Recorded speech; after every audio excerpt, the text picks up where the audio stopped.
years have gone by. I remember touching so recently. I still masturbate about it. That's fucked up. I haven't seen you in almost 9 years, and I still jerk off about it. And that's fucked up. I still think about you smell, the way you taste, the way you look at me, the way you smile. But we still talk. We talk all the time. You've been with this guy for 10 years. He doesn't even know what he had, and I get it. You're never gonna move to Los Angeles and love me. That's okay. We're good friends.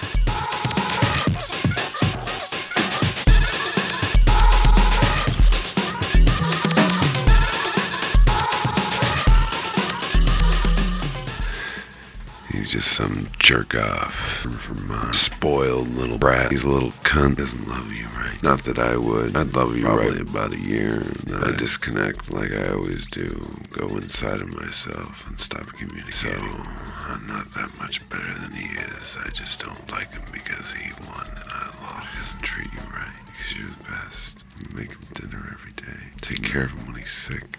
Grow vegetables in your garden, make him happy, suck his cock, and get him off. Like you only know how. You envelop him, because that's how you love. That's how you love. You envelop. I think about how he hurts you, because he doesn't appreciate you.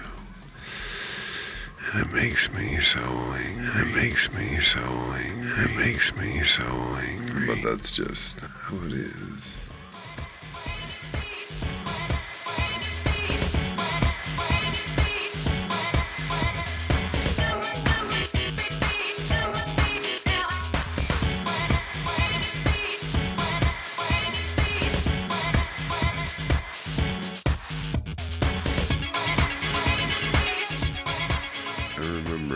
I went to see my brother about 12 or so years ago, 11.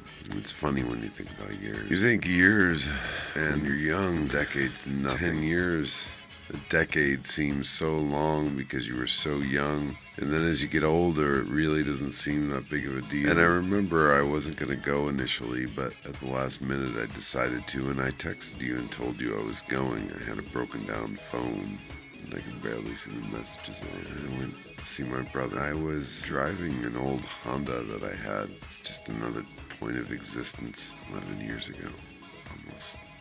But I drove up and hung out at my brother's. He was breaking up with his girlfriend that weekend. It was very awkward. She was crying. He wasn't crying. I was asking myself why I was there, and he was saying thank you. I guess I was supporting emotionally being there. I guess we went out and got really drunk, and my brother do that. It's kind of fun. And anyway, I had been texting you back and forth, and that Sunday morning I got a text from you that said you were here in San Francisco, and you came and met me, my brothers.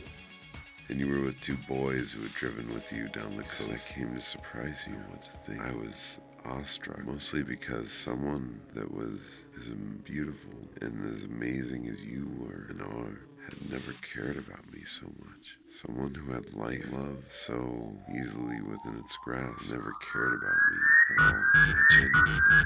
You were so genuine.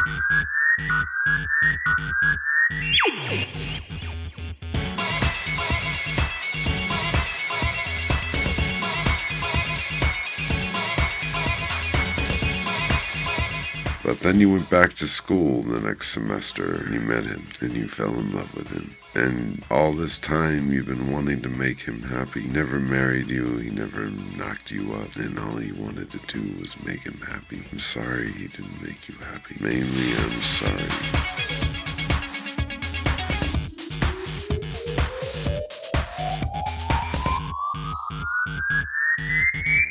We went to a party together.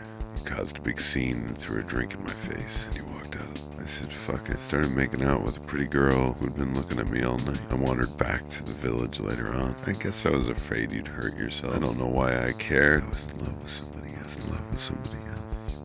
But I found you at the bar we met at, cursed at me, and I walked behind you as you slowly went home, and you almost fell. I walked you into the apartment. You yelled at me and told me to leave and told me that you hated me. We fell on top of each other and you said just put it inside of me. I remember when I was 16, I went to my uncle's garage to fix my car, and he took me to a junkyard to find a part. And I remember standing in the office of the junkyard, and there was a man there. He looked like a statue, but he wasn't. He was a man. He was covered in grease, beard and sunglasses and a hat. And I always wondered, who was that? Who was that man? Why doesn't he move? Why is he still said and done things that no one will ever remember?